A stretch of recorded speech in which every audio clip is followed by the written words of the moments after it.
Welcome to another episode of Right Here in Mass. Joining me today is Nicole Nell, better known as DJ Nikki Nell, who is a force to be reckoned with.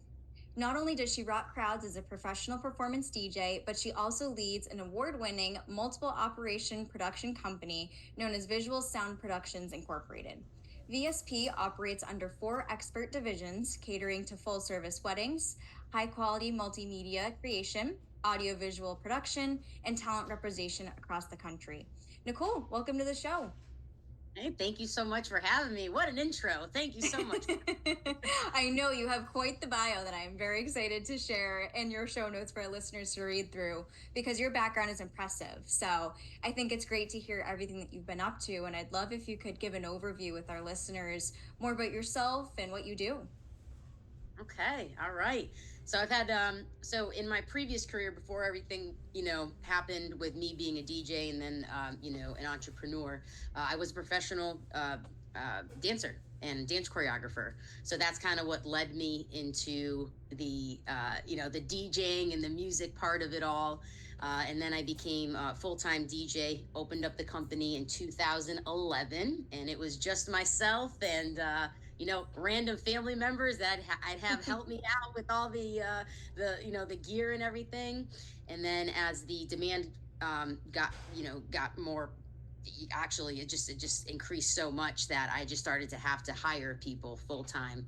And then I started to expand the business. So I went from being just a solo DJ, and then we added on lighting, photo booth rentals, videography, and special effects. And then once we started with the wedding portion of it all, then it just started to kind of expand even more on the different things that we can do with the employees that we had, and then also the equipment. So then we opened up a multimedia division, and then we extended everything into the audiovisual world. And now we have an amazing team of talent that not only can they book for private events, but also if it's something that needs to be out of the country or even out of the state, we can book talent in different areas to accommodate people's needs. Which is amazing. So, thinking about everything that you've done, I'd like to take a step back and ask you, what was it that inspired you to pursue your career as a DJ? I know you mentioned that you were a professional dancer and choreographer, but was there a moment that kind of made you realize that this was what you wanted to pursue and open your own company with it? Yeah, not at all. God has an unexpected way of making twists and turns and left turns and whatnot. So it was actually kind of more of a traumatic experience. So I ended up unexpectedly becoming very, very ill. So I actually had to end my dancing career. But throughout the time that I was a choreographer, I had some amazing students that always loved the music that I was playing during classes, and also some of the unbeknownst, I would make mixes for the dance routines, not thinking that it's like DJ related at all. So people liked it. My students kept asking me to like play music at like their birthday parties or fundraisers that we had and whatnot. And I was always hesitant about it because I'm like, I'm not a DJ. Like, I don't even have the gear, the equipment, or anything like that. I literally just show up with my laptop and computer speakers. Like, this is where we started. Like, this was this was nothing. And the more people, it just started to kind of trickle on, and more people kept asking. And actually, in the beginning, I never even DJ'd for money. I would just DJ for equipment. I'd be like, hey, you want me to make announcements? I need a microphone. Just buy me a microphone. And like, smart way to do it. Yeah, because I felt like, I wasn't, good enough to just charge people money. I didn't market myself as a DJ. So it's funny. So now I collected all this gear. And then when I ended up getting sick, I was like, okay, like I definitely can't, I'm not the 9 to 5 type of gal. I can't see myself going into the corporate world. I love music. I mean, that's been my biggest drive. So I was just like, you know what? Why don't I just start a DJ company? I literally, that's kind of what my mindset was. And I bought my first controller, and as I was recovering, I literally taught myself how to DJ. So it was random. It was so unexpected. Funny because now I can't see myself doing anything else. Yeah. So it's weird the way, something that was like so devastating to me ended up turning to be like one of the best things that's ever happened to me. So it's funny the way life works, but I'm glad I can see the bigger picture now. Absolutely. And just from you sharing your story, that was the exact that came to my mind, was that you found a way to make lemonade out of lemons, and being able to take something that was incredibly challenging and difficult. And now here you are 10 or so years later with a career that you really love and that now is spanning across the country. Yeah. And then what's nice too is that I was able to still involve dance in some way. So Mm. in our AV department, we do audio, lighting, staging, and everything for dance recitals. And we also go on tour with dance competitions. So my two worlds are able to collide, and it's like the best feeling ever. Oh, I imagine. So when you ended up scaling and bringing in all these different divisions, like what was that process like? Like you mentioned having the sound effects and or the special effects and also having like the photo booths and stuff. Did you have people coming to you looking for those services and that's what inspired you to add them on, or what was that process like of just being able to expand?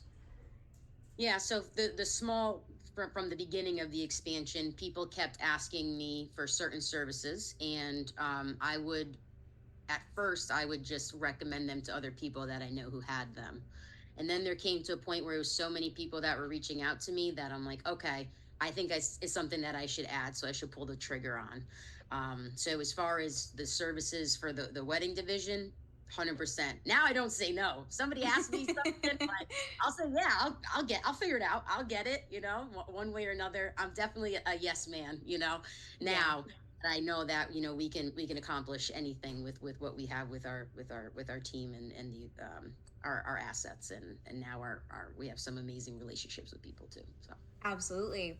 And since growing, how have you been able to manage everything? Like, do you find that that's a challenge of just overseeing so many things? Or I'd love to hear your process for being able to keep everything together without feeling like you're overwhelmed or feeling really stressed out. yeah, listen, being a business owner is not easy. It's not for the weak-hearted. I can tell you that much. Um, so right now I have a lot of roles at the moment because I've been hesitant on hiring more people while our building is under renovation. So I didn't, and we're in a weird transitions phase right now with the company. So it is a lot. I work all the time, but I've been able to develop a CRM, like a client relationship management software that helps me kind of keep everything in order. And I have a few leaders within the divisions that kind of oversee those divisions. So I oversee everything, and then I have other people under me that have their own specialty. Because I mean, I'm great at what I do, but I'm not great at everything. Like so I assign certain people their specialty and do my best to try to delegate. And it is hard when you're a control freak. So that's been my biggest challenge, is giving up some of my responsibilities and leaving them in other people's hands. But I've been fortunate enough to have a really, really good, strong team that I can rely on. Absolutely. And that's also exciting that you have a space. I'd love to hear more about that and the exciting renovations it's going under. Yes, we are almost there. I am so excited. So I purchased an abandoned building downtown Springfield, 130 Union Street, and it's currently under renovations, and it's going to be our headquarters. So within the four divisions, we're going to have a little something for everything that we do. So not only is it going to be our offices for our staff and a warehouse for all of our equipment, but we're also going to have like a showroom that we can, give our clients the full, we call it the VSP experience. So all those special effects and lighting and everything. Like I can show you pictures all you want, but you got to see it in person. Like you have to Oh, feel it. absolutely. And like we're really big on like customer relations. Like, it's like right now we're on Zoom, right? I love it, but would I rather be talking to you in person? Absolutely. So Mm. we're excited to bring people into our home. We can do all our meetings in-house now. And then we also have a photography, videography studio that will be open to not only for our clients, but to the public as well, for our multimedia department. And then we also have a recording studio too. So for anybody who's into music or podcasts or things like that, that's going to be readily available for everybody. So it's pretty much like a creative space, not just for us and our clients, but my goal is to have it be like a community space for everybody, for creatives.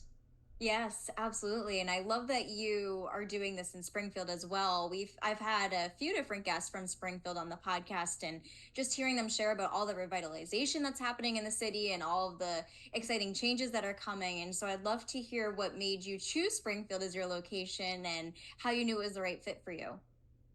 So I was born and raised in Springfield, actually. So the city means a lot to me. And I have so many strong relationships with not only family, friends, but clients as well that I'm like, okay, I definitely want to plant my roots here. And Mm. I see everything like it's so funny you mentioned that revitalization. I knew it was coming and I knew I wanted to be a part of it. And it was very tough finding a building downtown that had the space because we are, a larger company and just having like all the vehicles and everything. Like trying to find a parking lot downtown is very, very rare. Yes. So once I saw the building, even though it was, falling apart and abandoned, and it was love at first sight. I knew it was it. I saw the potential. And I reached out to the Mayor Sarno, and I told him like, hey, this is like what I want to do, because not only is it going to be our home for us, home for the creatives, but we also want to be able to host events, giant block parties, bringing back, just the community, getting everybody together and giving people different things to do so that we could be, proud to be in Springfield. So I love Springfield. We have so much history here too. We have the Basketball Hall of Fame and Dr. Seuss. There's so much that sometimes like when you're here you take for granted of it. So it's just a little friendly reminder that Springfield Mass got it going on, and I want to keep. 100%. And I love what you shared about turning into this community space for everyone in the area to enjoy, because it kind of reminds me of that concept of third spaces, if you've heard of that idea, where basically people have two spaces, one space being home and one space being work, but they really seek and crave that third space where they can build community and do things that they love. And I really appreciate the fact that you're just creating that space for people to connect with one another and flex their creativity and just be able to come together. Yes, I'm huge on that. I'm all about collaboration, not competition. Like, let's everybody Mm-hmm. come together in the industry, and we could elevate each other. So I'm really excited to now have a space to do that. Absolutely. Do you happen to know when that's projected to be opening, or is it still kind of TBD? Every time I say a date, I just regret it because it never happens. Jinxing yourself. Yeah, I'm jinxing myself. So hopefully it's going to be, in August. So we're Oh, like right nice. there. Yeah. But I'm not opening up to the public just yet. We Mhm. are going to be utilizing it for our own, own in-house. But I need time to like, give it that extra bling bling that I want. So I'm hoping by next year that I'm going to do like a large grand opening, and it will be, it'll be open for everybody. So Oh, so fun. to be determined. I'm going to say, by next year, we'll talk again, and I'll tell you where we're at. Absolutely. And you mentioned this space being a spot for clients to experience or have that VSP experience, which I think is a really great idea. Which also makes me think of the question of when someone's looking to hire a DJ for any type of event or occasion, what are some things that they should look for? Like, how do they know the DJ is the perfect fit for that event or occasion they're planning? Because it's such a big deal, and because it's only their greatest day of their lives, right?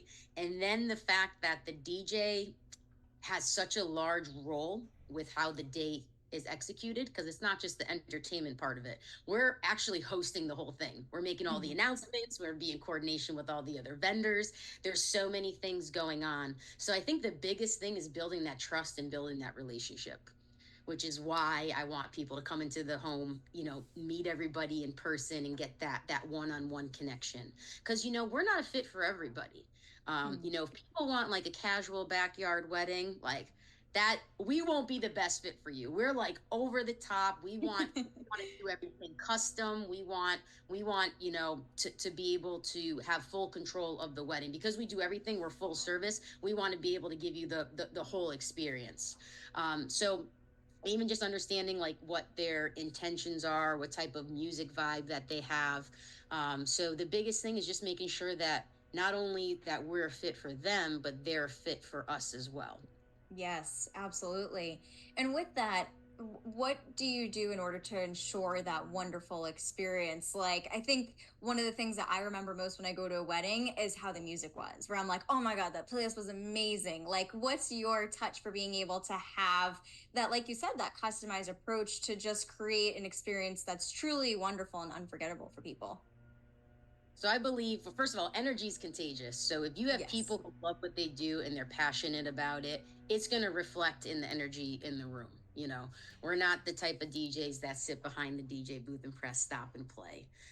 We're all professional performance DJs. We're all mixing, scratching. We're getting on the mic, hyping people up. So it's very interactive experience as far as our performance goes. But then if you have full control of the lighting and the sound, that can set the tone for any atmosphere.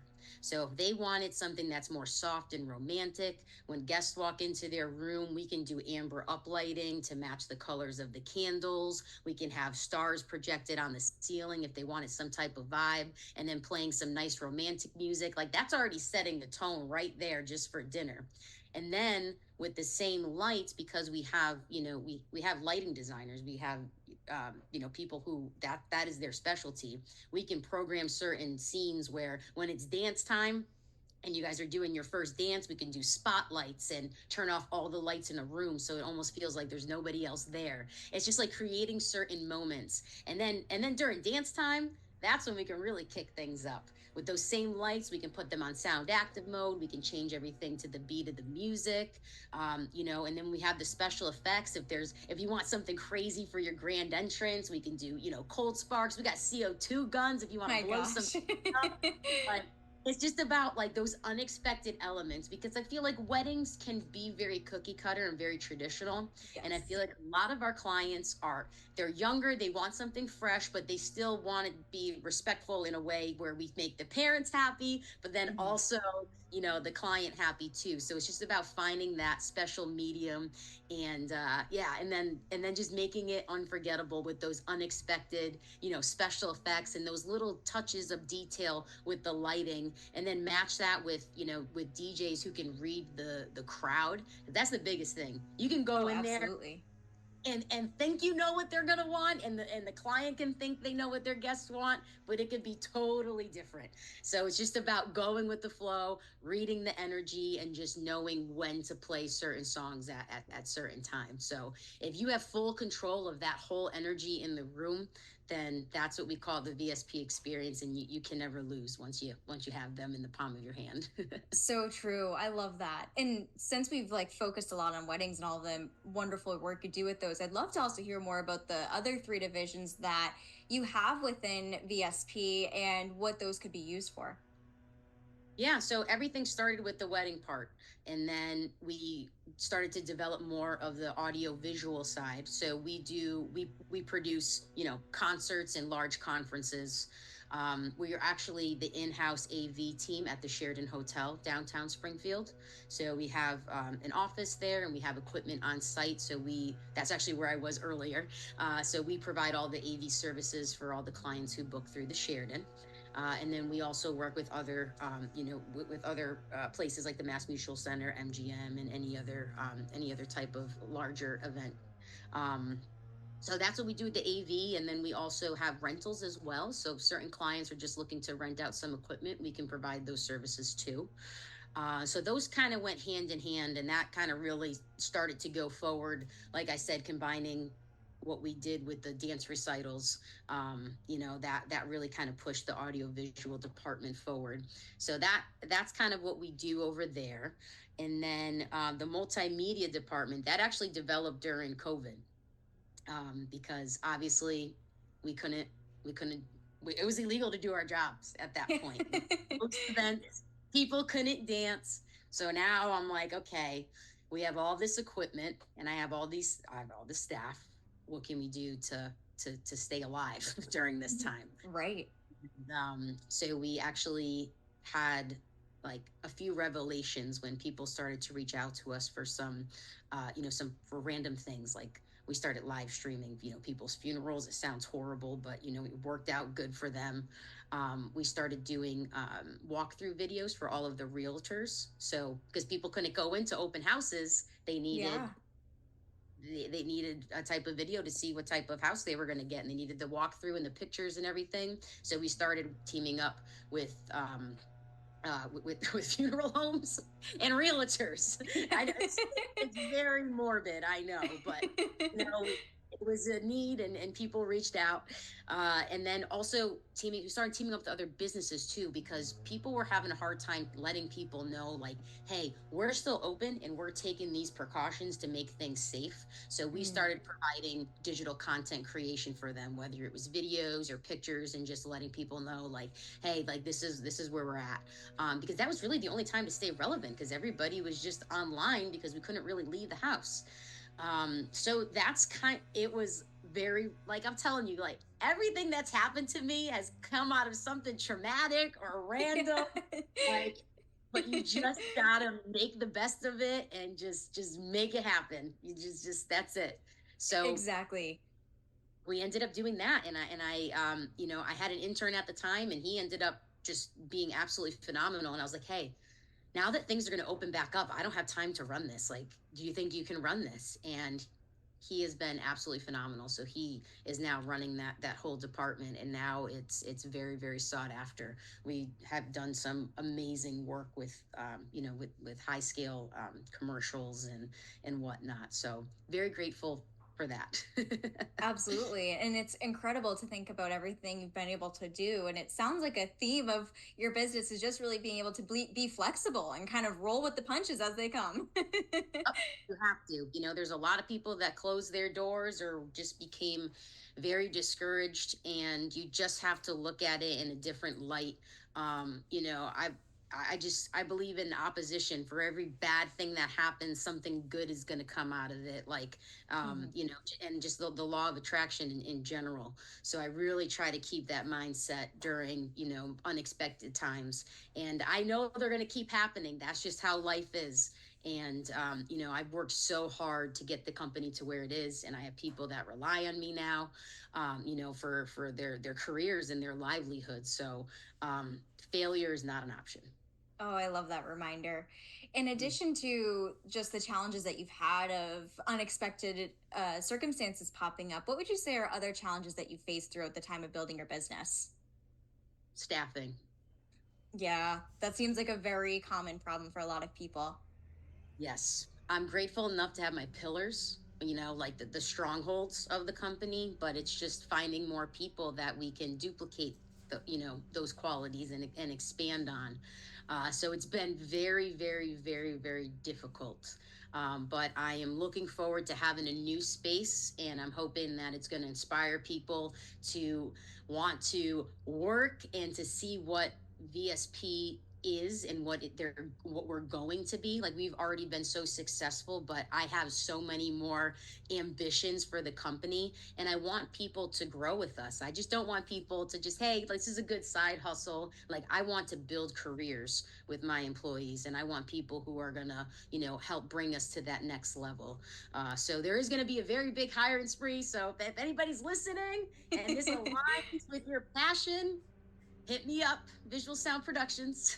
Yes, I love that. And especially because from everything that you've shared, I mean, with the four divisions too, I mean, there's so many opportunities, so many ways that people can find an interest within VSP that they feel really passionate about. And like you said, build that career from there.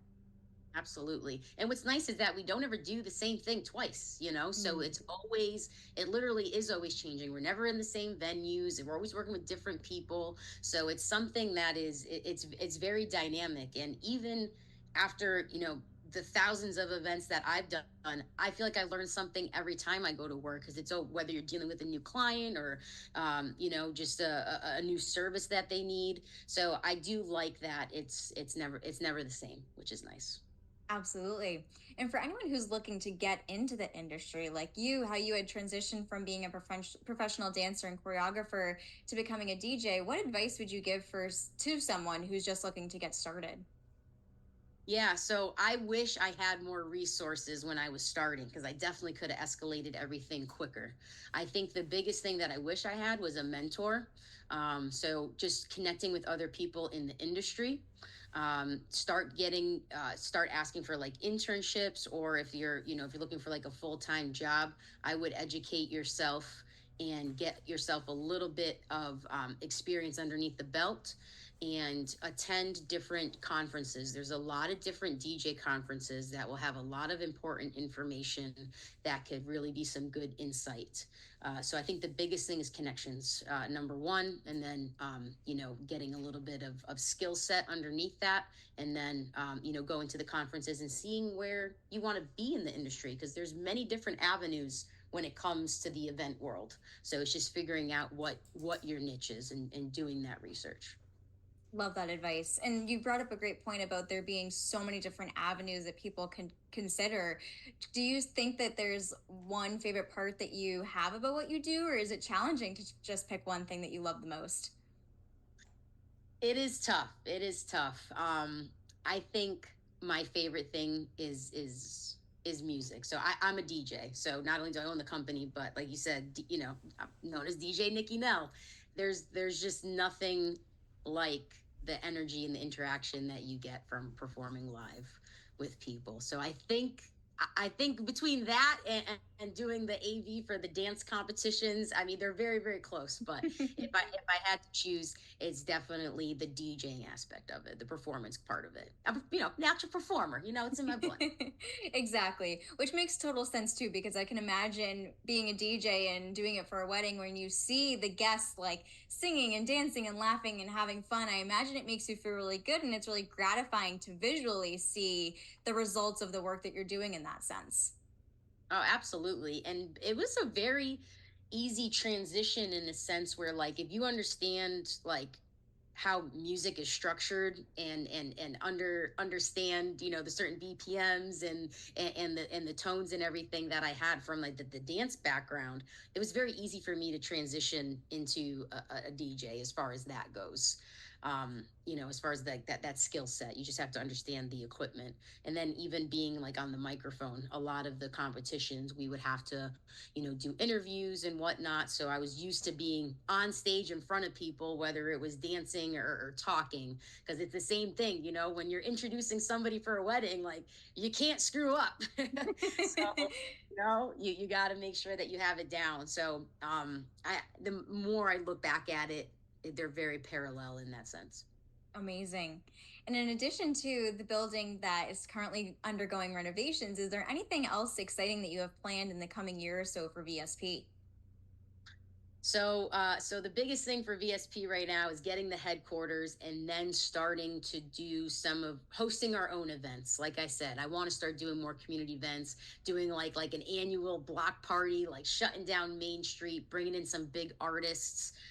So I think that's our biggest thing is starting to develop, our I guess like our reputation in Springfield and start doing more things for that.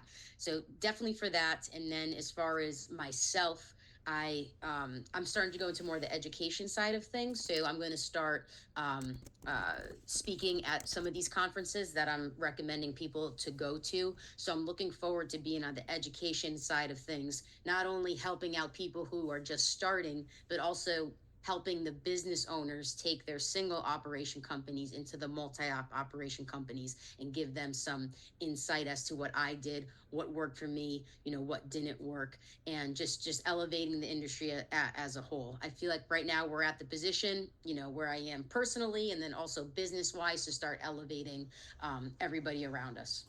Absolutely. And I love that you mentioned the whole educational piece, because that was one thought that came to mind to me for you is that when you mentioned wishing that you had a mentor, I had that thought. I was like, Nicole would be such a good mentor for people just getting into the field. And so I think that's a great way to give back and just support people. Because, like, as you mentioned earlier, all about community over competition. Yep, absolutely. And I'm hoping that, my goal too is to start connecting with other like whether it's colleges or high schools and start doing internships to get people on site and get that, that experience that a lot of people are looking for. So I'm still in the process of making certain solidified connections, but that will be something that I think would be great for the community. So fun. And with the education piece as well, in addition to attending the conferences that you go to and soon to be speaking at them, like what are some other ways that you stay on top of changing trends or the latest things that are up and coming in the industry, especially with technology as new technology is released? Yes. Oh my God. It's like every other day. You buy something brand new and it's already outdated the next week. Very hard to upkeep with it. I believe that like YouTube University is a thing. Like YouTube Yes. is like that is like the best resource that I've had, as far as like, okay, if new equipment comes out, people have different overviews and whatnot. And then once you start to find certain channels that align with what you're looking for, some of them are geared just towards DJ, some of them are geared just towards audio visual. I think just following and educating yourself through those videos, and it's great because you have the visuals and then you also have, the audio as well, because everybody learns differently. Mhm. But I think just, being on YouTube, that is huge. And then also, following other people that maybe you inspired to be like on social media and see what they're doing. Everything is now at our fingertips. Like, like Yes. when I was learning how to DJ, I was reading the manual. Like I was literally, they didn't have that yet. Like it was just about to, but we weren't there yet. Where technology was at the moment. So yes, there's so many resources out there, and it's just up to you to put the time aside and put the Mhm. effort into doing what you want to do, because it's not going to be handed to you at all. So I think it's just making conscious decisions on being like, okay, if this is what I want to do, I need to put the work into it, because whatever you put into it, you're going to get out 10 times fold. So just always remind everybody that. Yes, that is a great reminder, especially the whole notion of making sure to work on your business or career, not just in it. So being able to dedicate that time to, like you shared, being able to learn about all the new things that are up and coming in the industry and focus on growing your career or business rather than just kind of doing the work and rinsing and repeating.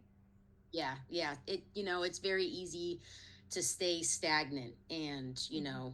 I believe our time on earth is so short that like let's grow as much as we can and reach our full potential. Absolutely.